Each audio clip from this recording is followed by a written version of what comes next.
Indah, santriwati berusia 19 tahun yang baru sebulan mengenal Panji lewat media sosial, diam-diam janjian bertemu di akhir pekan. Sahabatnya, Yati, sudah curiga pada temperamen Panji, tetapi rasa sungkan dan janji yang terucap membuat Indah tetap pergi. Mereka menuju rumah Nano, lelaki yang dikenal warga sebagai sumber kegaduhan.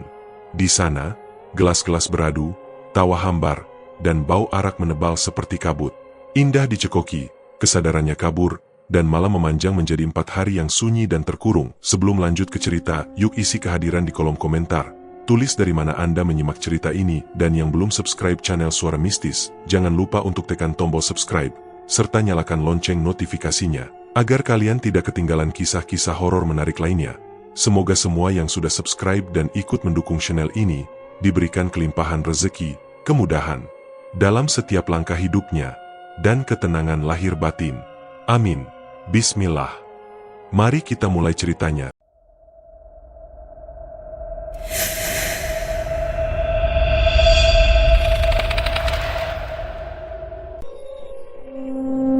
Sementara itu, pesantren kebingungan, Paman Indah cemas, dan Yati mendorong pelaporan. Pak Kades yang PK membaca gelagat rumah Nano. Ia mendengar denting gelas dari balik tembok, disusul tawa yang berhenti mendadak. Polisi datang. Pintu kamar dibuka. Indah berhasil diselamatkan. Pergelangan tangannya merah, matanya kosong seperti sawah setelah kemarau. Panji mengaku, nama Nano dan Joko ikut terucap. Desa lega, media datang, dan semua yakin kisah selesai. Namun malam berikutnya, di kamar itu, segelas air tiba-tiba beriak sendiri. Bau arak berubah jadi bau besi, seperti darah yang tak terlihat. Yati mulai mendengar bisik-bisik, 3 kali denting, 3 kali dosa. Paman Indah bermimpi ditarik arus Kali Progo oleh perempuan tanpa wajah, rambutnya basah, bibirnya bergetar melafalkan ayat yang patah. Para pelaku merasa diawasi. Di dinding, bekas ikatan muncul kembali setiap fajar. Pintu berderit, televisi menyalakan adegan sunyi tanpa gambar. Nano melihat bayangan perempuan berdiri di ambang, tidak marah, hanya menatap. Joko terjebak dalam rumah yang mendadak mengunci diri. Panji mendengar langkah sandal santri di lorong padahal sendirian. Desa mendongengkan nama baru, Nyai Progo, penjaga arus yang menelan diam. Ia tidak menukar nyawa dengan nyawa, ia menukar sunyi dengan kesaksian.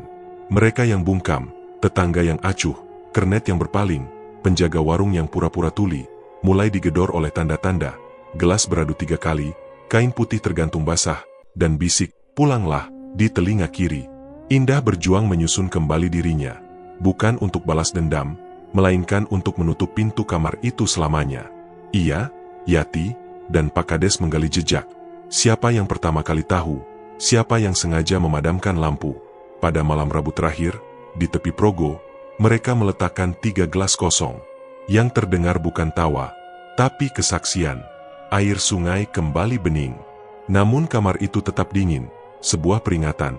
Di Magelang, kejahatan tidak berakhir di kantor polisi, melainkan di hati yang berani bicara, atau tidak. Angin petang menyisir pucuk padi seperti jemari malas yang sedang menghitung dosa.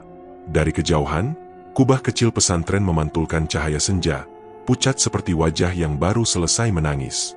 Bel berakhir mengaji sudah lama padam, tapi sisa-sisa ayat masih menggantung di udara, seperti benang-benang halus yang tak putus. Benang yang, bila ditarik, bisa merobek tenang. Indah duduk di tangga surau, jemarinya meremas ujung kerudung yang sudah berbau matahari. Ponselnya, murah, retak di sudut, bergetar pendek. Sekali, 2 kali, 3 kali. Setiap getar seperti langkah kecil yang mendekat dari belakang. Panji, aku udah di jalan. Sawah sebelah utara, tempat kemarin kita lihat burung bangau. Datang sendiri, ya. Indah menelan ludah. Kata, sendiri, terasa dingin. Ia menoleh, halaman pesantren sepi, tinggal bayang-bayang sandal yang berjejer seperti kuburan kecil. Yati muncul dari balik pintu asrama, membawa gayung dan handuk, wajahnya masih basah. Tatapan Yati jatuh pada Indah lalu ke ponsel yang tak berhenti menggeliat seperti makhluk kecil yang mau lahir. Dia lagi. Yati bertanya, suaranya serak, bukan karena marah, karena takut. Indah tersenyum tipis, senyum yang dibuat-buat agar tidak terdengar rapuh. Iya, katanya cuma sebentar. Di pinggir sawah. Banyak orang lewat. Banyak orang lewat juga bisa pura-pura nggak lihat, jawab Yati, cepat, seperti ingin memotong benang keinginan Indah sebelum mengikat. Indah menunduk. Dalam beberapa pekan ini, Panji menumbuhkan ruang di kepalanya. Ruang dengan jendela-jendela baru, janji-janji sederhana, hal-hal konyol yang membuat dada terasa hangat. Tapi di sela itu, ada sesuatu yang tajam. Caranya menuntut jawaban cepat, caranya bercanda yang terdengar seperti menguji ponsel bergetar lagi. Panji, jangan bikin aku nunggu. Kata-kata itu seperti ujung pisau menggores pelan bawah mata hati. Indah berdiri. Aku cuma mau pamit sebentar. Ketemu bentar, terus pulang. Yati meletakkan gayung. Matanya, yang biasanya lembut, kini keras. Aku ikut. Jangan. Indah menggeleng. Terlalu cepat. Ia bahkan terkejut pada ketakutan yang ia sembunyikan dari sahabatnya sendiri. Nanti kalau paman tanya aku kenapa nggak balik, kamu yang repot. Aku cuma sebentar. Aku janji. Janji. Kata itu begitu mudah jatuh dari mulut, seperti gabah yang terlepas dari tangkai. Ringan, tapi bila terkumpul bisa memberatkan siapapun. Minimal share lokasi, kata Yati. Dan, kalau dia marah, kamu balik. Segera. Indah mengangguk. Mereka berpelukan singkat. Dehem kecil keluar dari tenggorokan Yati, seperti doa yang macet di gigi. Ingat, Endah, orang yang baik tidak menyuruhmu menutup mata orang yang sayang sama kamu. Jalan tanah menuju sawah seperti urat yang memanjang dari dada desa ke pinggang malam. Langkah Indah menyusuri bundaran tanah, melewati pepohonan randu yang tertiup angin dan menghitam, seperti bayangan yang meliuk-liuk hendak menjerat. Bulan sepotong menggantung di atas kali kecil yang mengalirkan suara dingin, jernih, tapi menampung semua hal yang pernah dijatuhkan orang. Di ujung petak, sosok lelaki berdiri bersandar pada motor, jaket denim, helm di tangan. Panji, tubuhnya memantul samar dalam genangan air sisa irigasi. Ia melempar senyum, senyum yang seharusnya hangat tapi membuat udara di kerongkongan Indah mengecil. Lama, katanya, bukan menyapa, melainkan menilai. Kamu tahu aku nggak suka nunggu. Maaf, ujar Indah, berdiri setengah langkah lebih jauh dari jarak nyaman. Tadi ada setoran hafalan. Panji mendekat. Bau rokok tipis menempel di kerahnya, menyaru jadi wangi kolon murah yang menusuk. Ia merapikan rambut, sikapnya santai, tapi matanya tajam, seperti orang yang menghitung, bukan memandang. Enggak apa, yang penting kamu datang. Ia mengedarkan pandang sebentar ke kiri dan kanan. Sawah, jalan setapak, dua ekor anjing yang saling menggonggong di kejauhan. Sini. Duduk dulu. Indah menahan napas. Ada kelembutan dalam suaranya, yang kalau diikuti bisa mengendorkan kuda-kuda hati. Di saat yang sama, ada ketergesaan, ritme pendek, tegas, seperti perintah yang dibungkus kain. Sebentar aja, ya, kata Indah. Aku janji pulang sebelum Isya. Janji, ulang Panji, bibirnya melengkung. Kamu pintar bikin janji. Ia menepuk jok belakang motornya. Bunyi kecilnya memantul di sawah, menimbulkan gema yang terdengar seperti gelak yang dipotong. Indah menoleh ke belakang. Dari ujung jalan, tak jauh dari pohon kelor, Yati berdiri setengah bersembunyi, tak jadi ikut, tapi tak kuasa melepas. Ia mengangkat ponsel dan pura-pura memotret langit. Kamera batin Yati merekam hal lain, plat nomor motor Panji, huruf-huruf yang tajam seperti gigi, H4. Angin menyeret sisanya. Ia mengulanginya dalam kepala, menanamnya seperti benih yang harus hidup kalau ada yang mati.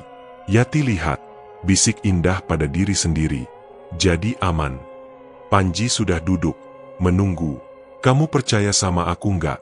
Tanyanya tiba-tiba. Pertanyaan itu sederhana, tapi ujungnya berduri. Indah tak menjawab.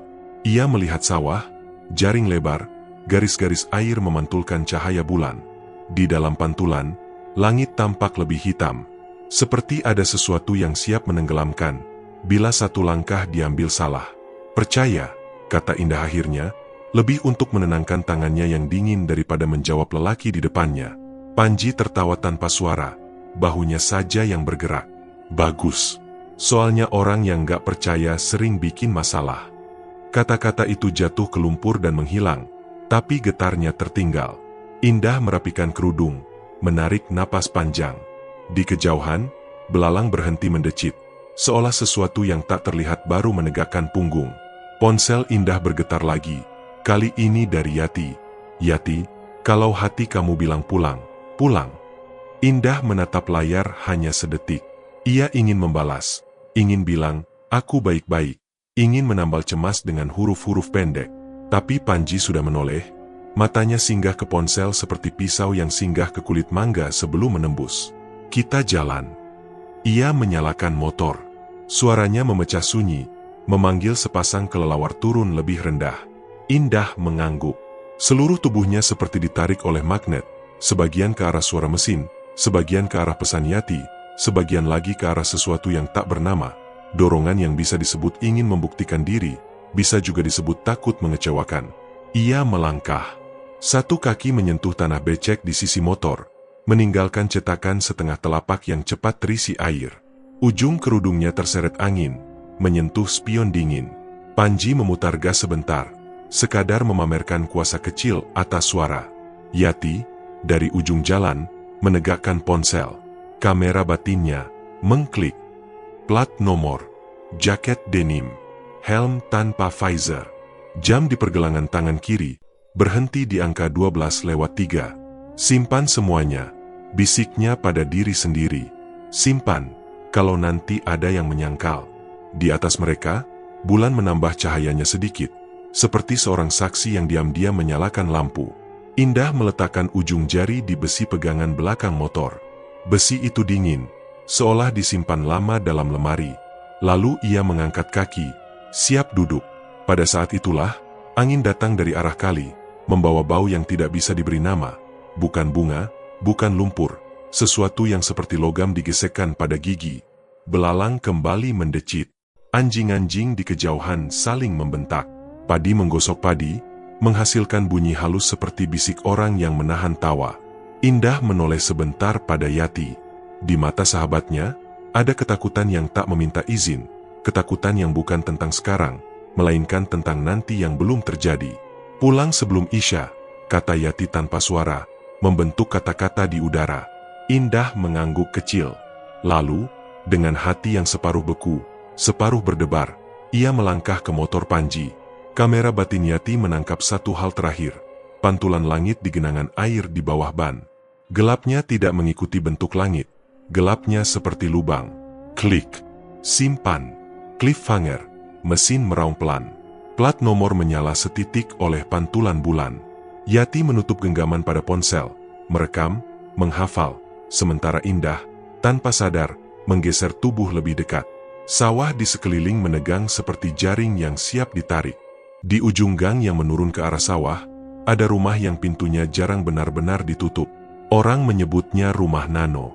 Terasnya sempit, dindingnya kusam, tapi selalu terdengar hidup. Gelas beradu, tawa yang naik turun seperti orang mabuk di perahu, dan musik dangdut yang suaranya sumbang karena speaker sobek. Di depan, ada pohon Kamboja yang bunganya jatuh tanpa suara. Bau manisnya tipis, seperti salam dari sesuatu yang tak kelihatan. Siang hari, rumah itu terlihat biasa saja. Pakaian dijemur, sandal berserak, motor parkir miring.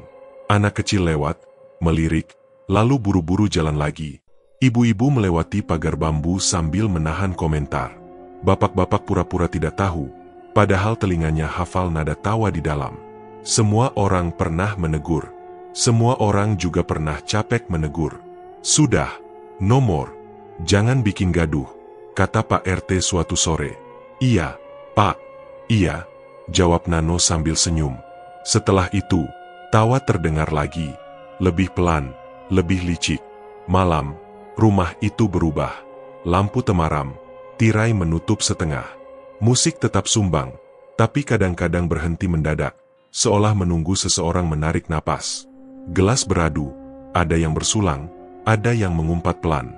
Yang lewat di depan rumah akan mempercepat langkah, bukan karena takut berkelahi, tapi karena ada dingin yang berbeda. Dingin yang muncul dari lantai, naik lewat betis, dan tinggal di tulang. Di dalam, ruang tamu menampung banyak napas.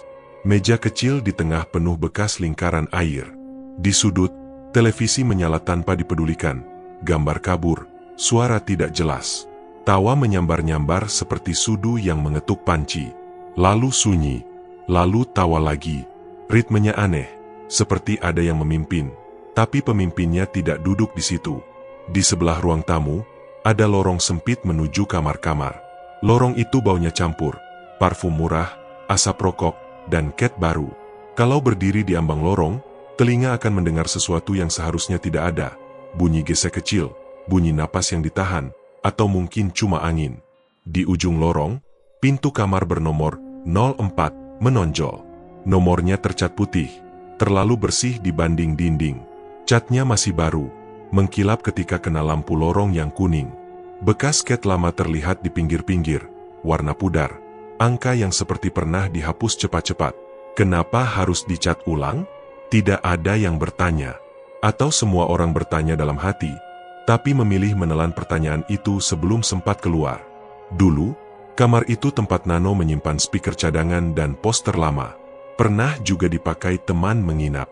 Sejak beberapa bulan terakhir, pintu itu sering tertutup, kadang terkunci. Kalau terbuka, hanya sedikit, celah paling aman untuk mengucapkan, tidak ada apa-apa. Padahal, tak ada apa-apa adalah kalimat yang paling jarang benar di rumah yang terlalu ramai. Warga sudah berkali-kali mengeluh. Salah satu malam, Pak Kades datang ditemani dua pemuda masjid. Mereka duduk di teras. Nano menyuguhkan teh. Gelasnya berembun, manisnya berlebihan. Obrolan sopan, terlalu sopan. Di tengah obrolan, dari dalam lorong, terdengar seperti kursi diseret sangat pelan. Tidak keras, tidak lama. Cukup untuk membuat semua mata saling melirik. Kursi lama, Pak, kata Nano. Pak Kades menatap ke arah nomor putih di ujung lorong. Catnya belum kering betul, ada bau halus yang tak bisa bohong. Malam-malam berikutnya terus sama. Rumah itu ramai, lalu meredup, lalu ramai lagi. Beberapa tetangga memilih memakai earphone saat tidur. Beberapa menambah volume TV, yang lain menambah doa. Ada ibu warung di seberang. Namanya Bu Lastri. Ia lihat banyak hal. Siapa datang, siapa pulang. Ia pernah menahan Nano di pagar. Sudahi, nomor. Sudah cukup. Nano tersenyum.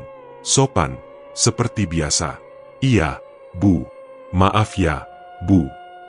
Setelah Bu Lastri masuk, ia berdiri lama di balik tirai. Matanya tak sengaja jatuh pada angka di pintu itu. 04, angka yang tampak rapi.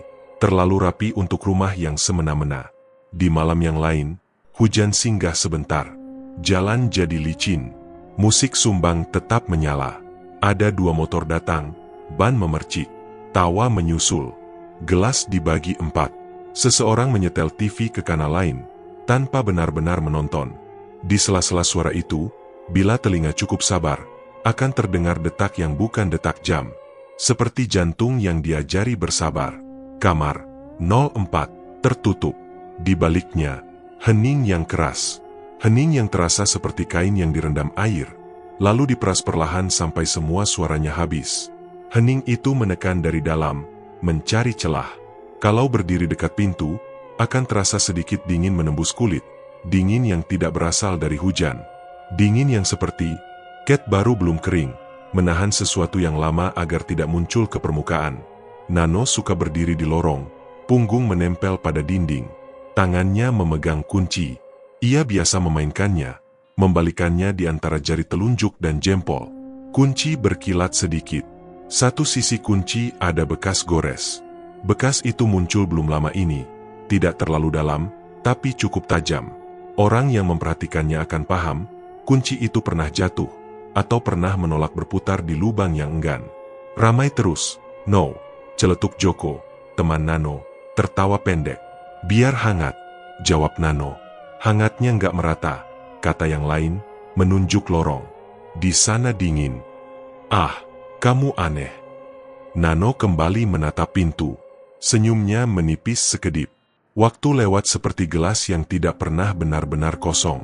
Tawa berpindah-pindah, musik kadang mati sendiri. Ketika musik mati, suara di rumah berbalik. Sendok jatuh, kursi berderit, dan dari entah mana, suara napas panjang. bukan napas lelah. Napas yang mengukur panjang malam. Satu malam, listrik sempat padam beberapa detik. Gelap menimpa cepat, seperti kain tebal. Dalam gelap itu, ada seseorang tertawa terlalu dekat. Lalu lampu menyala lagi. Semua tertawa lega, seolah kejadian barusan hanya lelucon. Tetapi setelah itu, tidak ada yang mau duduk tepat di depan pintu kamar 04. Kursi di sana dibiarkan kosong. Alasannya macam-macam, anginnya nggak enak, dekat colokan, pemandangan jelek. Alasan sesungguhnya jarang diucapkan, kursi di situ terasa ditempati sesuatu. Warga akhirnya terbiasa pada hal-hal kecil yang aneh. Tidak ada yang berani menyimpulkan, karena kesimpulan biasanya menuntut tindakan. Dan desa sudah lama lupa cara menindak. Menegur, iya. Menutup mata, lebih sering. Suatu sore, Bu Lastri melihat Nano menggosok angka 04 dengan lap. Seperti orang membersihkan cermin. Lapnya basah. Biar kinclong, kata Nano sambil tertawa. Sisa air menetes ke ubin, meninggalkan jejak yang lama hilangnya. Di bawah angka putih yang mengilap, ada garis tipis, bekas cat lama yang tidak tertutup sempurna. Garis itu miring, seperti angka yang dulu berbeda. Malamnya, musik berhenti lebih cepat dari biasanya. Rumah seolah menahan napas bersama. Nano mengambil gelas, menuang minum, membagi. Tawa kecil. 1, 2. Televisi memantulkan cahaya ke angka putih di ujung lorong. Angka itu memantul kembali, pucat. Kemudian, terjadi sesuatu yang membuat semua orang di ruang tamu menoleh tanpa sadar. Denting. Satu gelas menyentuh gelas lain. Tidak keras. Jelas. Denting. Datang lagi, jaraknya pas. Seperti ada tangan yang tahu aturan. Denting. Yang ketiga tiba, lebih tipis, tapi menusuk. Sehabis itu, sunyi jatuh. Bukan senyap biasa. Ini sunyi yang berat. Seperti ada yang duduk di dada rumah dan memandangi semua yang ada di dalamnya. Tanpa berkedip. Tidak ada yang bicara. Tidak ada yang tertawa. Musik tetap mati. Di lorong, di bawah angka 04 yang baru dicat, sebaris semut tiba-tiba berbelok arah. Seolah mereka menemukan sesuatu yang tak terlihat, tetapi sangat terasa. Hari pertama tidak punya jam. Waktu seperti kain basah yang dililitkan ke kepala. Berat, dingin, dan menutup suara. Di kamar bernomor 04, udara berhenti di tengah langkah, seperti ragu ingin masuk. Di lantai, ada bekas seret kursi yang baru, garis tipis yang belum sempat dihapus. Di dinding, ada bayangan tali yang tidak terlihat tapi terasa. Sisa tekanan di kulit, sisa simpul di memori. Indah duduk, menatap titik yang sama di lantai. Napasnya pendek. Ia hitung dalam hati seperti mengaji yang patah. Setiap hembus terasa berbau logam, halus, mengganggu, melekat di lidah. Televisi di ruang tamu menyala, tapi suaranya datang seperti dari sumur. Ketika tawa meledak di luar kamar, tawa itu masuk lewat celah pintu, pecah, lalu mati di udara. Ada jam dinding murahan di luar lorong. Jarumnya berhenti pada 3 angka yang tidak sepakat. Sesekali, jarum detik bergerak setengah, lalu kembali. Waktu menolak menjadi bulat di rumah ini. Ia lebih suka menjadi serpih, menempel di kulit, dan sulit dicuci. Indah memejam, menata kata-kata di dalam kepala. Pulang, air, pintu, Yati. Kata-kata itu seperti batu kecil di kantong, tidak membuat ringan, tapi memberi alasan untuk berdiri. Ketika pintu terbuka setipis kuku, ia mengangkat wajah. Sinar keruh lorong jatuh ke pipinya, menyisakan garis pucat. Minum. Sebuah tangan mengulurkan gelas. Gelas itu berembun. Embun menetes ke punggung tangan Indah. Dingin, menembus. Bau yang menumpang di gelas membuat perutnya memutar, seperti roda yang dipaksa menanjak. Ia tidak meneguk. Ia hanya memegang, agar kedua tangannya punya alasan untuk tetap diam. Di luar, musik berganti. Sumbang, lalu pelan, lalu mati. Sunyi mengisi rumah seperti air yang perlahan naik. Sunyi itu membuat kaki meja berderit, membuat kain tirai menempel ke tembok, membuat cat baru di angka 04 mengilap tanpa niat. Di pesantren, Yati bolak-balik halaman seperti tawon kehilangan sarang. Ia mengetuk pintu kamar Indah, menelpon ponselnya, mengirim pesan yang centangnya hanya satu. Pukul bergeser tapi suara asrama tetap sama. Sendal diseret, ember ditaruh, ayat pendek diulang-ulang. Yati menahan air mata dengan menggigit bibir. Ia takut jika menangis sekarang, ia akan habis duluan sebelum bertemu Indah. Bunyai, Indah belum balik. Suaranya pecah ketika berbicara pada pengurus. Paman juga belum ketemu. Saya terakhir lihat dia di sawah, sama Panji. Pengurus menatap Yati. Tatapannya seperti cermin yang memantulkan rasa bersalah Yati sendiri. Kamu ikut? Tidak, tapi saya hafal plat motornya. Yati menyebut huruf, angka, jeda. Suaranya mantap, meski tangannya gemetar. Ia menambahkan, dia janji pulang sebelum Isya. Janji, kata itu membuat ruangan jadi lebih sempit. Pengurus menelpon Paman Indah. Paman sudah menunggu di teras rumah, menatap jalan yang tak memilih siapapun untuk lewat. Di gelasnya, teh menjadi hambar karena terlalu lama dibiarkan berharap. Hari kedua mengapurkan kulit. Di kamar 04, lampu lorong sesekali berkedip. Indah menghitungnya. 1 kedip untuk ingatan, 2 kedip untuk doa, 3 kedip untuk nama-nama orang yang ia percaya. Ia memastikan namanya sendiri masih ada di daftar itu. Bekas ikatan di pergelangan tangannya meninggalkan tepi yang kemerahan, rapi, seperti garis yang digambar penggaris. Bukan luka terbuka, tapi menyengat ketika disentuh udara. Setiap kali ia menggerakkan jari, rasa itu naik lengan seperti semut yang tahu jalan pulang. Ada piring lewat, bau nasi yang dingin. Ada cermin kecil tersandar di sudut. Cerminnya retak halus, retak yang baru, memanjang seperti sungai di peta. Indah melihat sekilas. Matanya sendiri seperti jendela yang ditutup dari dalam. Ia ingin bicara pada bayangan itu, tapi bibirnya seperti diikat kata-kata yang tidak mau menjadi suara. Di luar kamar, seseorang menyetel televisi ke film lawas. Adegan orang berjalan di lorong rumah sakit, lampu neon, roda ranjang mengeluarkan suara. Anehnya, langkah di televisi cocok dengan langkah di rumah itu. Saat adegan berhenti, langkah juga berhenti. Seperti ada yang meniru, atau justru dikendalikan. Di kantor polisi sektor kecamatan, Paman Indah memegang topi seperti memegang kepala sendiri. Ia menceritakan kronologi sependek yang ia tahu. Terakhir, teman pesantrennya lihat di sawah. Sama seorang laki-laki, nama Panji. Plat nomor. Ia mengulang huruf dan angka seperti membaca doa. Petugas mencatat, menanyakan hal-hal yang sama dengan urutan yang berbeda. Paman mengangguk, menjawab, lalu mengulang keinginannya yang cuma satu. Saya cuma mau Indah pulang. Yati datang membawa catatan kecil, ciri-ciri motor, jaket, jam tangan, detil yang ia simpan sejak menatap sawah dari kejauhan. Petugas mengangguk lagi, menulis lagi. Kertas-kertas itu menumpuk seperti harapan yang disusun rapi agar tidak tumpah. Hari ketiga terasa seperti hari ke-6. Di kamar 04, udara berdiri seperti orang yang lupa duduk. Indah membayangkan pintu terbuka.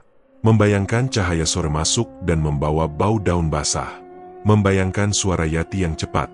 Suara Paman yang berat. Membayangkan kata, pulang, diucapkan, bukan hanya ditulis di kepala. Celah pintu hari itu sedikit lebih terang. Ada langkah mampir di depan kamar. Kunci menggoyang di lubang, menolak, lalu dipaksa. Indah menoleh pada dinding. Di situ, catnya sedikit mengelupas, kecil, setitik, memperlihatkan warna lama yang kusam.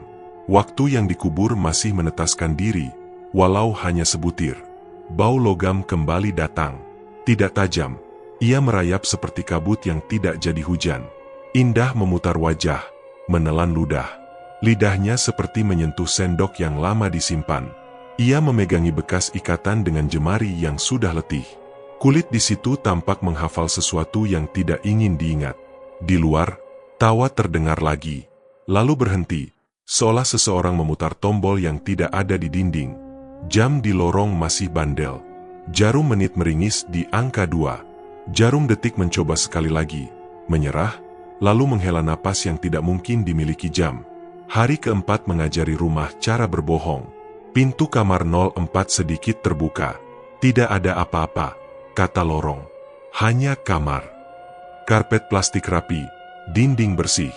Di lantai, ada garis serat yang tidak mau hilang walau sudah dibersihkan beberapa kali. Di udara, Ada manis Kamboja yang tidak datang dari pohon luar. Yati dan Paman sampai di depan gang. Mereka ditemani Pak Kades, yang langkahnya tenang seperti orang yang sudah cukup sering menyaksikan kebohongan mencoba berdiri tegak. Ia membawa senter kecil dan keyakinan bahwa rumah bisa bicara bila didengarkan lama-lama. "Permisi," suara Pak Kades datar. "Ada laporan anak hilang. Kami mau memastikan." Rumah menjawab dengan bunyi sendok jatuh. Lalu musik dinyalakan terlalu keras. Lalu dikecilkan lagi. Pintu depan dibuka setengah. Wajah di balik pintu tersenyum. Senyum yang diajari sopan, tapi matanya menolak pelajaran. "Cuma kumpul-kumpul, Pak," katanya. "Nggak ada apa-apa." Tidak ada apa-apa. Kalimat tua yang kembali dikeluarkan dari laci. Yati berdiri di teras, menatap lorong. Matanya berhenti pada angka 04. Catnya benar-benar baru, mengilap seperti gigi yang baru dipoles. Di pinggir angka, ada garis kusam yang belum sempat dikubur betul-betul. Yati tidak bergerak, karena tahu gerakannya bisa menjadi alasan untuk menutup pintu. Paman meremas topi, menatap lantai, lalu menatap dinding. Udara di teras dingin, bukan dari hujan. Dingin yang seperti keluar dari sambungan-sambungan tembok. Pak Kades menatap sekitar, lalu memberi isyarat pada Yati dan Paman untuk menunggu. Ia melangkah ke lorong dengan pelan, seolah menghormati sesuatu yang sedang tidur. Musik dari ruang tamu kembali sumbang, menutupi suara kecil-kecil yang bisa jadi penting. Ia berhenti di depan pintu 04. Menunduk sebentar, melihat garis seret di lantai, melihat kunci yang tergantung dengan bekas gores di tepinya. Bau logam tipis singgah lagi, membuat lidahnya ingin menelan kenangan lama yang tidak enak. "Permisi," katanya pelan, bukan pada orang, tapi pada rumah. Lalu, tanpa berkata-kata lagi, Pak Kades menempelkan telinga ke tembok. Ia menutup mata, menahan napas. Dunia lain masuk lewat tulang tengkoraknya. Getar sangat halus dari sisi lain, ritme napas yang patah-patah, dan sesuatu yang seperti kata yang takut pada dirinya sendiri. Detik-detik berlalu panjang. Musik di ruang tamu terdengar seperti dari jarak bermil-mil. Yati menggenggam ponsel sampai sendinya putih. Paman menunduk, bibirnya berdoa tanpa suara. Dari balik tembok, sangat pelan, sepelan lembar kertas yang digeser di atas meja, ada suara yang akhirnya berani jadi bunyi. "Tolong." Cuma sekali, tipis, tapi cukup untuk membuat seluruh rumah, untuk pertama kalinya dalam 4 hari, mengakui bahwa ia tidak kosong. Pagi itu, kantor polsek seperti selalu. Kalender bengkok, kipas berdecit, bau kopi yang terlalu manis. Yati berdiri sambil mengepit ponsel, bibir bawahnya pecah karena digigit semalaman. Paman Indah duduk di kursi tunggu, topi di pangkuan, memandang lantai seperti mencari jalan pulang yang jatuh di sana. "Silakan," kata petugas. "Ceritakan pelan-pelan." Yati menarik napas. "Indah hilang 4 hari. Terakhir saya lihat, dia naik motor dengan laki-laki bernama Panji. Platnya ini." Ia menyebut huruf angka seperti membaca ayat pendek.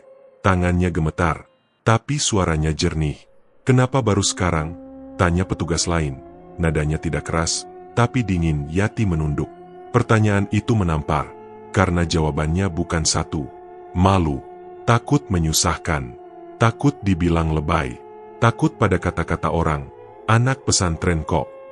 Dan sungkan yang diajarkan sejak kecil, "Jangan bikin heboh." "Saya pikir Indah akan pulang sendiri," ia berbisik. "Saya salah." Paman menimpali, pelan. "Saya juga salah. Saya percaya janji. Saya lupa janji suka tinggal di orang lain, bukan di kita." Polisi mencatat kronologi, pertemuan di sawah, perjalanan ke rumah Nano, kebiasaan rumah itu yang ramai tiap malam. Nama-nama muncul, Panji, Nano, Joko. Garis waktu digambar, garis yang retak di hari pertama, menggelap di hari kedua, menolak bergerak di hari ketiga.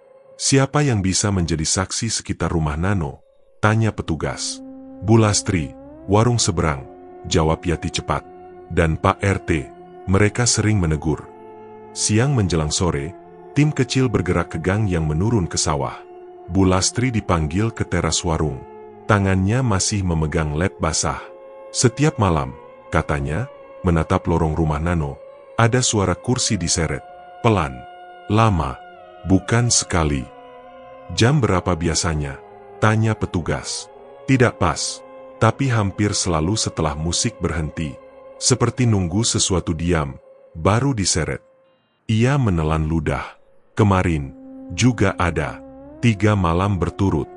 Pak RT datang, menyipit. Saya sudah berkali-kali ingatkan.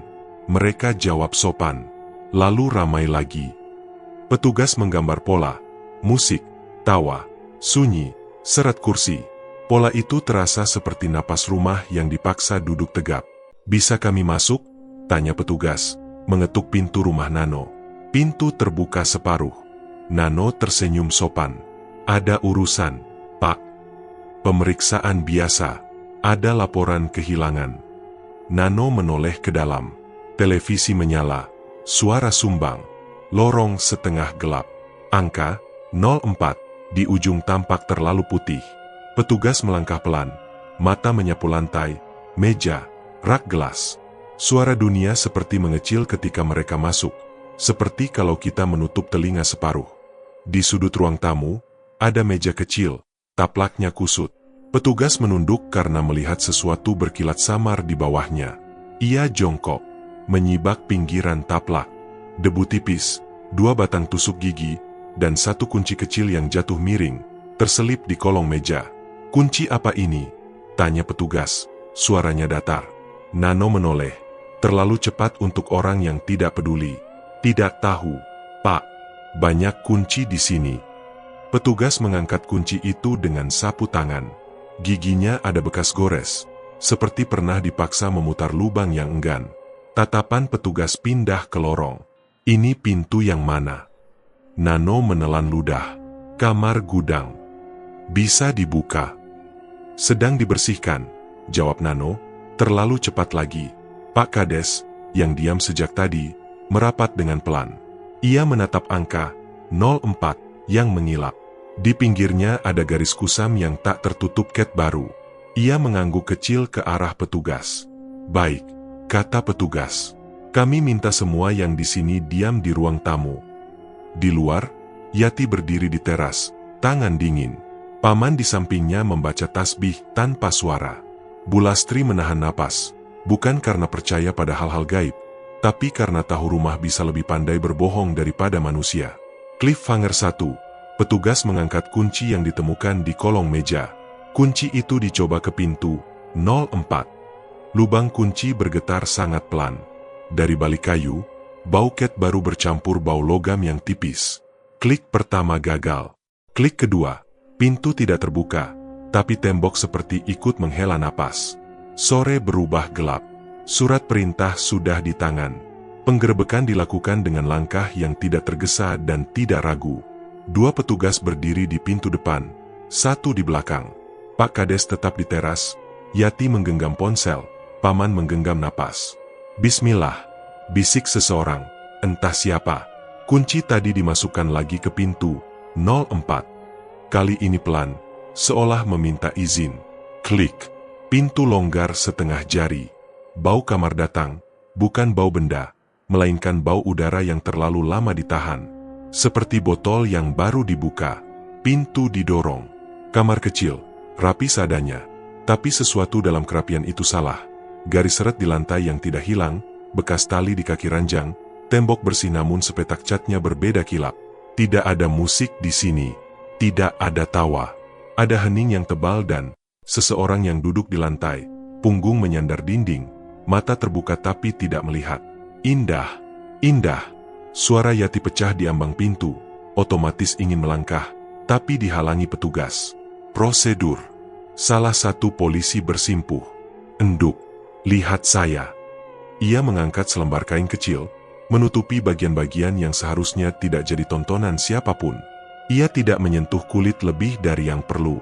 Tangan lain menutup jendela yang tidak punya gorden, karena jendelanya memang tidak ada. Indah berkedip sekali, pelan, seolah baru ingat cara. Bibirnya merekah sedikit. Udara pertama yang ia hirup setelah pintu dibuka terdengar nyata. Masuk lewat hidung, turun ke dada, keluar sebagai suara yang begitu kecil sehingga semua orang mencondongkan tubuh untuk mendengarnya. Aku pulang, katanya. Bukan bertanya pada polisi, bukan pada Yati, tapi pada udara yang akhirnya bergerak. Yati menangis. Bukan histeris, melainkan seperti air yang menemukan celah batu. Paman duduk di lantai lorong, punggungnya menempel tembok, wajahnya menua bertahun-tahun dalam satu tarikan napas. Para medis masuk, pelan. "Tolong beri ruang," katanya. Selimut tipis dibuka. Suhu tubuh dicek. Kata-kata medis diucapkan justru supaya emosi punya pagar. Indah memejam, dan untuk sesaat, kamar itu terasa seperti kembali menjadi kamar. Di ruang tamu, Nano tercekat. "Saya cuma..." Kalimatnya tidak selesai. Petugas mengamankan tangan, menyebut pasal, menyebut hak. Di wajah Nano, ada sesuatu yang pudar, bukan nyali, melainkan kebiasaan menang yang akhirnya kalah. "Siapa saja bersama kamu?" tanya petugas. Nano menoleh ke lantai. "Panji," katanya, "dan Joko." Nama-nama itu jatuh seperti batu ke sumur, memunculkan gema yang akan lama hilangnya. Petugas lain menelpon, koordinasi bergerak, plat nomor dicek, alamat dicari. Bu Lastri menutup mulut dengan ujung kerudung, menahan isak yang tidak ingin terdengar seperti kemenangan. Indah dibawa keluar di bawah selimut. Yati berjalan di sisi, tidak menyentuh, hanya memastikan langkah-langkah itu nyata. Paman mengikuti dengan mata yang panas. Pak Kades menunduk pada ambang pintu kamar 04, seolah pamit pada sesuatu yang kebetulan menjadi saksi. Di luar, udara berbeda. Malam menunggu di atas gang, lampu-lampu rumah lain menatap, sebagian iba, sebagian ingin memastikan tak ada urusan mereka terciprat. Indah menghirup udara pertama di luar. Terasa tajam, sejuk, berwarna. Ia menutup mata sebentar dan membiarkan paru-parunya mengingat. Angin punya rasa, dunia di luar tidak padat. Di belakang, ruang tamu tetap menyala. Televisi ditinggalkan hidup. Seorang kru TV lokal yang kebetulan sedang meliput patroli datang terlambat, merapatkan kamera ke ambang lorong. Mikrofon dijulurkan. Di layar kecil kamera, nomor 04, tampak seperti gigi yang berkilau. "Ambil ambience," kata juru kamera, pelan. Kamera merekam lorong kosong, pintu setengah terbuka, taplak meja yang belum dirapikan. Mikrofon mengambang di udara, menangkap apapun yang mau datang. Pada awalnya, tidak ada. Hanya dengung halus listrik. Lalu, dari kedalaman rumah yang tiba-tiba tanpa manusia, terdengar sesuatu yang membuat semua orang saling memandang, tidak yakin apakah benar mereka mendengarnya. Denting. Sekali. Denting. Kedua. Denting. Ketiga. Tipis, tapi menusuk. Disusul sunyi jatuh seperti kelambu yang ditinggalkan. Kru TV saling berpandangan. "Kamu dengar?" bisik salah satu. "Masuk," jawab yang lain. Matanya tak lepas dari monitor. Pagi pertama setelah penggerebekan terasa seperti hari libur yang tidak direncanakan.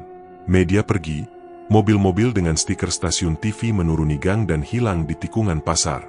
Desa menutup tirai perlahan. Warung kopi kembali menjual cerita, sebagian gosip, sebagian doa. Orang menyebut nama Indah dengan suara yang lebih pelan dari biasanya, seperti menyebut ayat yang takut salah. Di musyala, ibu-ibu merapalkan tasbih lebih panjang. Bapak-bapak menirukan nada takzim, tapi di sela-selanya ada kalimat lain. "Siapa tahu? Siapa saja? Kenapa bisa?" Semua pertanyaan ketemu tembok yang tidak mau menjawab. Lalu, seperti air yang mencari celah, cerita pun mengalir ke tempat yang paling mudah. Mimpi.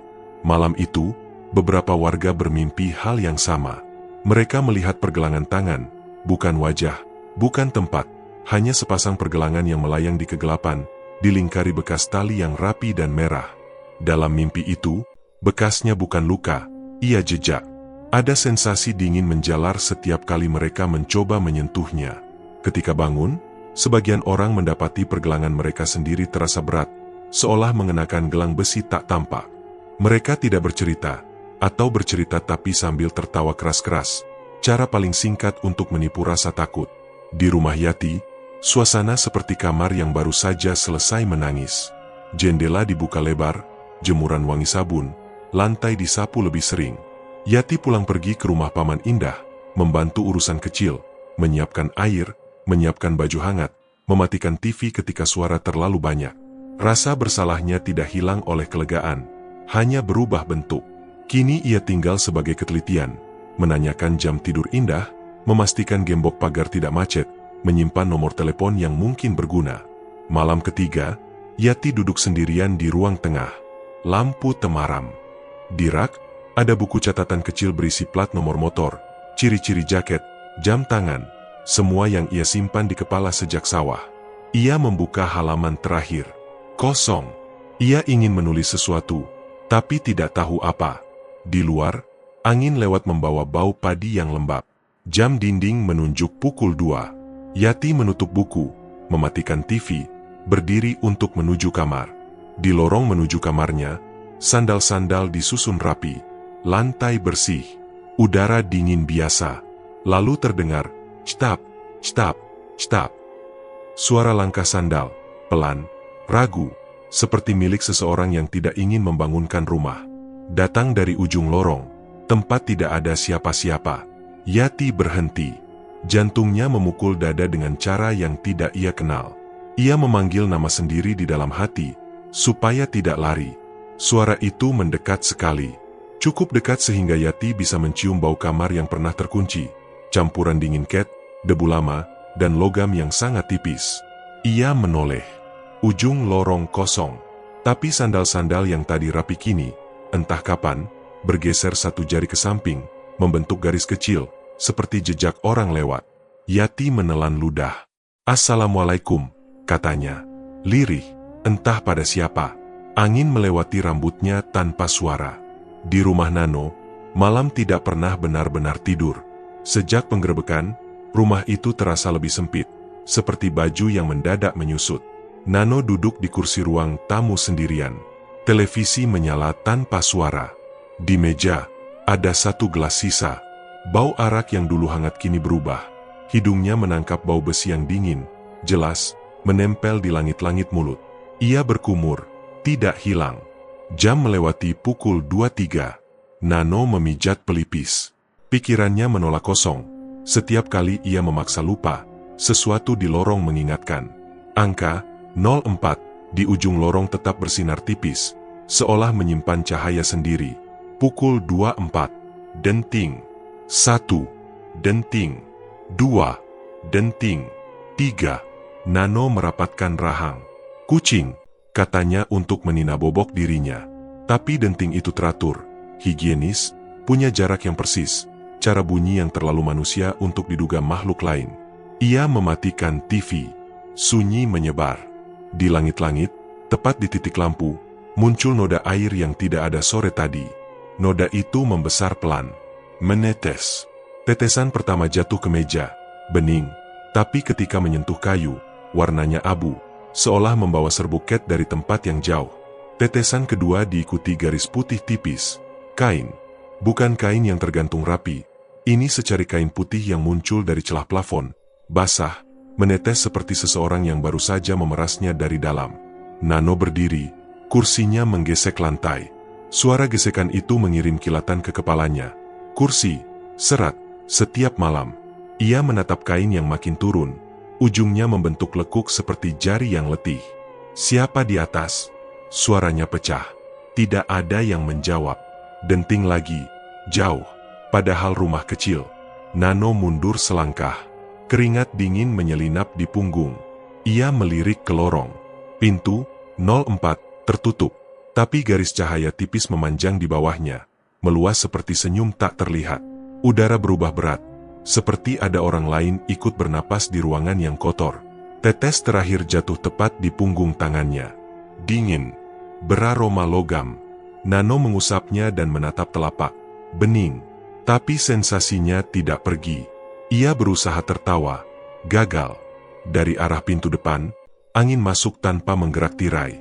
Dari lorong, bayangan bergerak seperti orang berdiri lalu memutuskan tidak jadi berjalan. Nano menatap ke ambang lorong, ke garis di mana ruang tamu berhenti dan lorong mulai. Ada seseorang berdiri di sana. Perempuan. Rambut basah menetes. Kain putih menutup tubuh seperti pakaian yang tidak benar-benar dipakai, melainkan menempel karena air. Wajahnya kabur, bukan karena gelap, melainkan seperti disembunyikan kabut yang hanya mau ia lihat bila ia menyebut sesuatu yang tidak ingin ia sebut. "Siapa?" Nano tidak selesai. Tenggorokannya menolak. Perempuan itu tidak bergerak. Tapi udara di sekitar mengkerut, seperti panas yang naik dari aspal, membuat semuanya bergetar tipis. Nano ingin mundur, tapi lututnya keras. Dalam getar itu, ia mendengar suara yang sama, suara yang menempel di tembok ketika Pak Kades menempelkan telinga, suara yang sangat pelan, tapi kini bukan meminta, melainkan menyebut nama. Hanya satu kata, datar, dalam, tepat, seperti 3 denting yang berkumpul menjadi huruf. Nano membuka mulut, dan mendapati satu-satunya nama yang bisa menyelamatkannya adalah yang paling tidak ingin ia ucapkan. Malam turun seperti kain hitam yang dicuci berkali-kali, tipis, dingin, dan menempel. Di tepi Kali Progo, lampu-lampu rumah di kejauhan terlihat seperti mata yang enggan tidur. Pak Kades berdiri dengan senter kecil, ditemani Yati, Paman Indah, dan 2 pemuda masjid. Air berlari pelan, tetapi suaranya tegas, seperti orang yang membaca sumpah tanpa menoleh. Dulu, ujar Pak Kades, menatap arus, orang sini percaya setiap kata yang kita telan akan diingat sungai. Kalau ada yang membiarkan kejahatan lewat, arusnya balik, mengetuk pintu. Namanya Nyai Progo, bukan hantu, melainkan penjaga kesaksian. Tugasnya satu, minta yang tahu untuk mengatakan. Yati memeluk lengannya sendiri. Angin sungai membawa bau batu basah dan besi tipis. Paman menatap air yang memantulkan bulan seperti koin dingin. Nyai Progo bukan penjemput nyawa, lanjut Pak Kades. Ia penjemput suara. Kalau ada yang berbohong, gelombang kecil muncul 3 kali. Kalau ada yang diam, keringnya bibir tidak hilang semalaman. Kalau ada yang berani bicara, arusnya jadi bening. Di atas air, lintah daun melintas seperti huruf yang bergerak. Tiba-tiba, plup, gelembung kecil pecah 3 kali. Semua refleks menoleh. Lihat. Pak Kades pelan. Sungai ikut mendengar. Di tempat lain, Joko duduk sendirian di ruang tengah rumahnya. Lampu neon mendengung. Jam dinding seperti lupa maju. Sejak nama disebut Nano di depan polisi, Joko hidup seperti orang yang selalu menoleh. Malam ini ia berniat tidak menoleh, tapi rumah memaksa. Pintu depan ditarik, macet. Ia mencoba jendela, terkunci, padahal tak bergrendel. Kaca mengembun dari dalam, butir-butir air berlari turun seperti tulisan yang tak sempat disalin. Ia mengusap dengan lengan, embun muncul lagi, lebih banyak. Siapa? Suaranya memantul pendek. Dapur mengeluarkan bunyi panci tipis. Kamar mandi menjawab dengan tetesan yang tidak berasal dari keran. Dalam jeda yang memanjang, televisi menyala sendiri, menampilkan kanal kosong yang berdesis. Joko memegang gagang pintu, menarik keras. Tetap macet. Dari celah tipis di bawah pintu, angin keluar masuk seperti sesuatu di luar sedang bernapas untuknya. Ia mundur 2 langkah. Denting, jauh, samar, seperti datang dari rumah orang. Namun rumah orang itu rasanya terlalu dekat. Joko menelan ludah yang rasanya logam. Di kaca jendela, embun membentuk 3 garis vertikal yang jatuh ke bawah, rapi, seperti tanda. Di langit-langit, noda membulat perlahan. Joko menoleh ke lemari, mencari sesuatu untuk menahan diri dari sunyi. Tangannya menyentuh kain lap putih. Lap itu dingin, dingin yang bukan dari air, melainkan dari sesuatu yang baru saja melewati kain itu. Ia memejam. Besok aku ngomong, gumamnya. Besok. Klek. Semua lampu padam. Gelap jatuh. Dalam gelap, jendela berembun sekali lagi. Kali ini bentuknya seperti pergelangan tangan yang menempel dari sisi lain. Cliffhanger. Joko gagang pintu berputar sendiri sejengkal. Cukup untuk membuktikan ada orang di sisi luar, lalu diam. Rumah menahan napas bersama Joko. Keesokan paginya, balai desa mendadak jadi tempat kesaksian. Bukan sidang, bukan panggung, hanya bangku panjang, teh hangat, dan wajah-wajah yang punya sesuatu. Pak Kades duduk di ujung, tidak mendesak, tidak menyuruh duduk. Yati di samping Paman Indah, mencatat hal-hal kecil agar tidak lagi tercecer.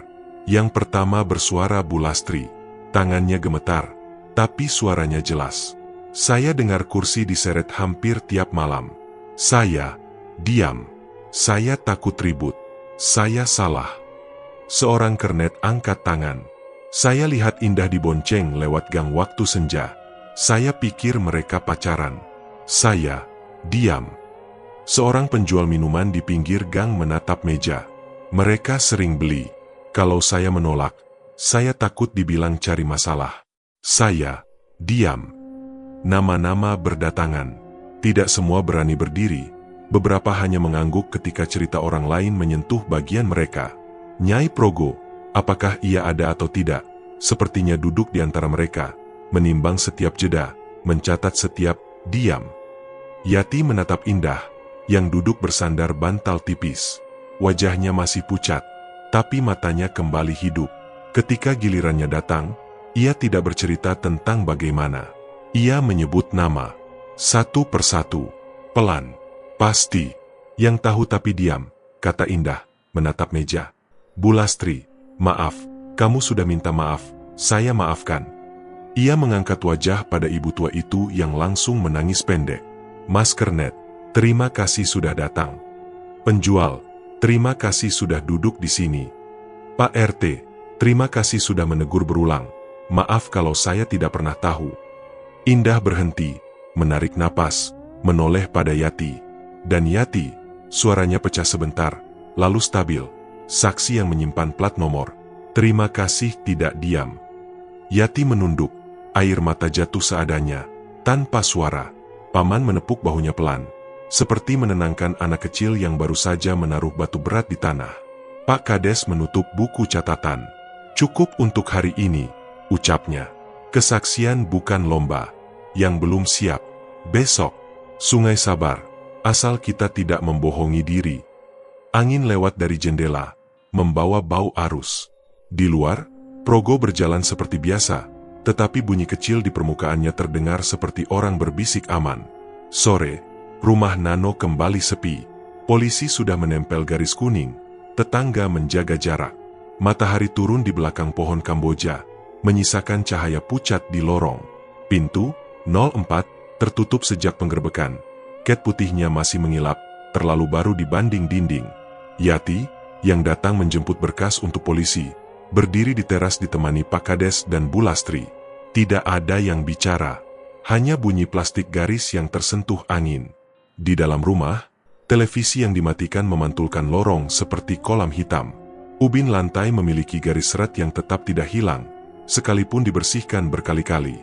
Udara menyimpan suhu ruangan yang salah, dingin di tempat yang tidak seharusnya dingin, hangat di ruang yang tidak seharusnya hangat. Tanpa sentuhan, gagang pintu 04 bergetar sekali, lalu diam. Pak Kades menoleh, alisnya mengerut. Yati melangkah setengah, berhenti. Bu Lastri meremas ujung kerudung. Krek, perlahan, sangat perlahan, pintu terbuka sendiri. Engsel memekik pendek, seperti orang yang tertidur lama lalu menggeliat. Lorong menelan cahaya sore. Di lantai kamar yang kosong, sesuatu menunggu. 3 gelas kosong, ditaruh rata, mulutnya menghadap pintu. Tidak ada tangan, tidak ada suara. Hanya bayangan angka 04 yang jatuh di ubin, membelah gelas-gelas itu menjadi 2, yang terlihat dan yang teringat. Malam Rabu datang seperti tamu yang tahu jalan ke dapur. Angin dari Kali Progo tidak dingin, tetapi tegas. Di tepi sungai, 3 gelas diletakkan rapi di atas tikar pandan. Kosong, mulutnya menghadap arus. Tidak ada dupa, tidak ada mantra panjang. Hanya pengembalian suara. Pak Kades berdiri di sisi, tidak memimpin, hanya membuka ruang. Yang mau bicara, ucapnya. Duduk, sebutkan hal kecil yang dulu kamu abaikan. Habis itu, taruh batu seukuran ibu jari di gelas. Biar sungai tahu suaranya sudah kembali. Yati duduk pertama. Napasnya pendek, tapi mantap. Aku lihat Indah dibawa ke sawah. Hatiku bilang ikut, mulutku bilang, jangan ribut. Itu kecil, tapi cukup untuk menunda pertolongan. Ia meletakkan batu ke gelas kiri. Batu menyentuh kaca, menimbulkan bunyi tak nyaring tapi jelas. Bu Lastri menyusul. Aku dengar kursi diseret 3 kali hampir tiap malam, tapi ku bilang ke diriku, tetangga lagi beres-beres. Aku tahu, aku diam. Batu kedua masuk gelas tengah. Seorang kernet berjalan ke depan, menatap tanah. Aku lihat helm tanpa visor, plat nomor yang dihafal Yati. Kupikir asmara. Aku diam. Maaf. Batunya masuk gelas kanan. Satu-satu nama datang. Pemuda yang mengantar miras tanpa tanya. Tukang ojek yang melihat pintu, 04, sering rapat. Bapak-bapak ronda yang sengaja menggeser rute. Tidak ada yang saling menuding. Kecil-kecil, tapi saat diucap, berat. Paman Indah duduk terakhir. Aku percaya janji lebih dari tanda. Aku juga diam waktu hati mau ribut. Batunya kecil sekali, hampir mirip pasir. Ketika jatuh ke gelas, bunyinya paling bersih. Arus Progo lewat, memantulkan bulan tipis. Seseorang berdehem. Seseorang mengusap mata. Tidak ada sorak, tidak ada tepuk. Hanya lapang yang pelan-pelan terbuka. Cliffhanger 1, gelas kiri, yang diisi batu pertama, tiba-tiba bergetar tanpa angin. Tidak kuat, hanya sedikit, cukup untuk membuat permukaan air di sungai membentuk riakan kecil yang menjalar ke kaki-kaki yang duduk paling dekat. Di ujung lain desa, akibat tidak datang sebagai hukuman, melainkan sebagai pengulangan. Panji duduk di ruang interogasi, menghadap tembok pucat. Tidak ada yang mengancam, tetapi bunyi di kepalanya bermain ulang. 3 denting, jeda sama, jarak sama, seperti timer yang tidak terlihat. Setiap kali ia mencoba menyangkal, bau besi menyelinap ke lidah, mengingatkan pada malam yang ingin ia sebut tidak terjadi. Akhirnya, suaranya keluar sendiri. Ia menyebut detil yang tidak diminta. Petugas hanya mencatat. Di rumah yang kini disegel, Nano menatap langit-langit yang bersih. Plafon sudah diganti, kain putih tak ada. Tapi tepat pukul 24, lampu lorong meredup sepersekian, dan dari ruang tamu terdengar gesekan kursi, padahal kursinya sudah dibawa keluar. Nano menutup telinga. Tetap terdengar. Ia mengucap nama yang pernah ia sembunyikan, bukan untuk orang lain, melainkan untuk dirinya. Setelah itu, bau besi berkurang. Tidak hilang, tapi berkurang. Di rumah Joko, malam memantulkan dirinya. Jendela tidak berembun lagi, tapi cermin kamar mandi menyimpan uap meski keran mati. Setiap kali ia menyeka, muncul lagi 3 garis dari atas, rapi. Ia menyalakan CCTV murah di ruang depan, berguna untuk menenangkan istri yang pulang besok, dan membiarkannya merekam malam yang tidak diinginkannya. Pukul lewat 2, televisi tetangga terdengar sayup. Pukul 24, tak ada apa-apa di gambar, hanya ruang kosong. Lalu, di rekaman, mikrofon internal menangkap bunyi halus. Denting, denting, denting. Tidak ada gelas di frame, tidak ada tangan. Audio tetap menangkapnya. Joko memutar ulang. Sama, dada sesak. Bukan karena takut pada hantu, karena ritme itu milik perbuatannya. Keesokan harinya, petugas mendengar rekaman itu. Mereka menandai jam, menit, detik. Clue menjadi catatan.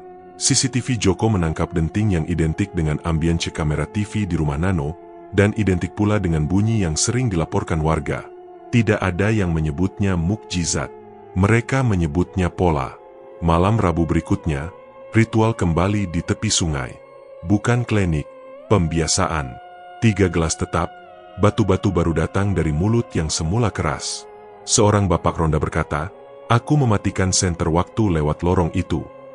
Batu masuk. Seorang siswa SMA berkata, "Aku merekam motornya dari jauh, tapi tidak mengirim ke siapa-siapa." Batu masuk. Seorang ibu berbisik, "Aku berpura-pura tidur waktu dengar langkah sandal." Batu masuk. Sungai menerima semua, tidak berkomentar. Riak kecil muncul, hilang. Nyai Progo, entah ada entah tidak, seperti kehabisan alasan untuk mengetuk jika nama-nama sudah berdiri sendiri. Yati menyodorkan buku catatan ke Indah. "Kalau kamu mau, kamu tulis. Kalau tidak, cukup kita simpan di kepala." Indah menatap halaman kosong, lalu menutupnya. "Aku ingat wajah-wajah yang datang," katanya. "Aku mau mereka ingat namanya sendiri." Pak Kades tersenyum tipis. Itu inti kesaksian, mengembalikan kepada pemiliknya. Malam makin dalam. Di kejauhan, pabrik menutup shift dengan peluit pelan. Anak-anak kecil sudah dipulangkan. Tersisa lingkaran orang dewasa yang tidak terburu-buru. Yati menatap gelas kiri, yang seminggu lalu bergetar. Kini diam. Tapi diamnya bukan menekan, melainkan selesai. Sore keesokan hari, Balai desa menyiapkan pertemuan kecil dengan polisi. Bukan pers rilis, bukan tuntutan, hanya sinkronisasi keterangan. Di meja, rekaman CCTV dari rumah Joko diputar tanpa suara, lalu dengan suara. 3 denting terdengar jernih di speaker murah. Seorang polisi menambahkan klip dari kamera TV lokal waktu penggerebekan. 3 denting lagi, serupa. Di sudut meja, ada berita acara yang setengah terisi, mengulang nama yang sudah diulang. Pola tidak bisa jadi barang bukti utama, kata polisi muda, jujur. Tapi pola membantu kita tidak tersesat. Pak Kades mengangguk. Di sini, orang percaya tanda. Kalau aparat percaya pola, kita bisa bertemu di tengah. Indah duduk, dengar saja. Tidak setiap hari ia punya tenaga bicara. Hari ini, ia menyimpan. Di sela-sela pembicaraan, bau padi dari halaman menyelinap ke ruangan, mengalahkan bau amplop baru dan spidol. Rapat selesai, orang bubar. Yati merapikan berkas, paman berpamitan. Indah berdiri paling akhir. Di ujung meja, ada sesuatu yang tidak berada di sana tadi. Sebuah kunci kecil, matanya lonjong, giginya bergaris halus seolah pernah gagal berkali-kali. Tidak ada yang mengaku menaruhnya. Indah menatap kunci itu lama. Ia mengulurkan tangan, ragu sebentar, lalu menggenggam. Dingin. Bukan dingin ruangan, dingin masa lalu yang menciut begitu dipegang. Kalau kamu siap, kita tutup kamar 04 resmi, kata Pak Kades, muncul di ambang pintu. Tidak dipaku, tidak dicat lagi, ditutup dengan suara. Indah mengangguk. Matanya tidak ke kunci, tidak ke pintu, melainkan ke arah sungai. Tempat kaca malam pertama bergetar tanpa angin. Kamar 04 tidak dihancurkan. Pintu dan dindingnya dibiarkan berdiri, kosong dan dingin, seperti sumur yang menatap balik. Cat putih pada angkanya masih terlalu baru, tapi kilapnya pelan-pelan pudar, menyisakan garis kusam, bekas masa lalu yang tak bisa dihapus tuntas. Tak ada ranjang, tak ada kursi, hanya lantai yang menyimpan garis serat yang tak mau hilang walau sudah berkali-kali digosok. Setiap orang yang lewat di lorong akan melambat tanpa sadar, seolah melewati kuburan yang tidak punya nisan. Desa belajar menutup tirai tanpa menutup mata. Di warung, orang berbicara pelan dan tak lagi menyebut, tidak ada apa-apa. Di musyala, doa-doa tak lagi menjadi pelarian, melainkan pengakuan. Nama-nama dipanggil untuk dikembalikan, bukan untuk dipertontonkan. Kali Progo mengalir seperti biasa, tapi ada jam-jam tertentu di mana airnya jernih lebih dari seharusnya. Seakan sungai pun lega karena suara-suara yang dulu tertahan akhirnya keluar. Indah memilih hidup. Itu keputusan paling sunyi dan paling keras. Ia belajar kembali bernapas. Satu tarikan, satu hembus, tanpa merasa bersalah pada udara. Ia berjalan di jalan setapak menuju sawah, menghafal nama-nama rumput, menandai warna pagi, lalu pulang sebelum senja. Ia tak menceritakan bagaimana pada siapapun yang minta sensasi. Ia hanya menyebut siapa yang akhirnya berani bicara. Di malam-malam tertentu, ia meletakkan segelas air di jendela dan memandang diam-diam riakan kecil yang datang 3 kali. Ia tersenyum tipis, bukan untuk melupakan, melainkan untuk tidak lagi ditentukan oleh yang terjadi. Yati menyimpan buku catatannya, kosong di halaman terakhir. Ia tak menulis apa-apa lagi di sana. Ia menulis di kebiasaan baru, menyahut ketika ada langkah sandal di lorong, mengetuk ketika pintu tetangga terlalu lama tertutup, menoleh ketika hati menjerit. Pak Kades menutup pertemuan desa dengan cara yang sama setiap minggu, menatap arus, menunggu 3 riak, lalu berkata, kita sudah mendengar. Jangan ulangi tuli. Seiring waktu, urban legend lahir, bukan dari rasa ingin menakut-nakuti, melainkan dari keinginan untuk mengingat. Anak-anak remaja berbisik di pinggir jalan. Kalau kau mendengar 3 denting gelas di Magelang, itu bukan hantu, itu suara yang kau abaikan. Mereka menertawakan kalimat itu agar berani, tetapi malam punya cara membuat canda menempel. Karena memang, ada saat-saat ketika angin tidak berhembus, daun tidak bergerak, dan tiba-tiba, denting, denting, denting. Lalu sunyi jatuh, berat seperti kelambu. Di rumah yang mengingat, gelas-gelas kosong memantulkan angka 04 di lantai. Di sungai, arus melapangkan diri sekejap, seperti membuka jalan bagi sesuatu yang pulang. Dan di dada orang-orang yang pernah diam, ada tarikan napas yang kini berani keluar sebagai kata, pelan, jernih, cukup. Magelang kembali berlalu lalang. Pasar, sekolah, saban Rabu malam tikar di tepi Progo. Tidak ada lampu sorot, tidak ada sirene. Hanya orang-orang yang saling menjaga telinga. Kamar 04 tetap ditutup tanpa gembok, sebagai peringatan. Bila suatu saat selnya berderit, mereka tak akan menunggu. Pintu akan dibuka oleh suara, bukan oleh kunci. Dan kisah ini selesai tanpa benar-benar usai, seperti bekas gelas di meja. Bulat, tipis, tetap terlihat setelah kain lewat. Getirnya bersih, dinginnya jujur, cukup untuk menempel di kepala siapapun yang berjalan sendirian melewati lorong itu, ketika jam merayap ke angka yang tidak terlihat, dan 3 denting, entah dari mana, menyebut nama kewaspadaan.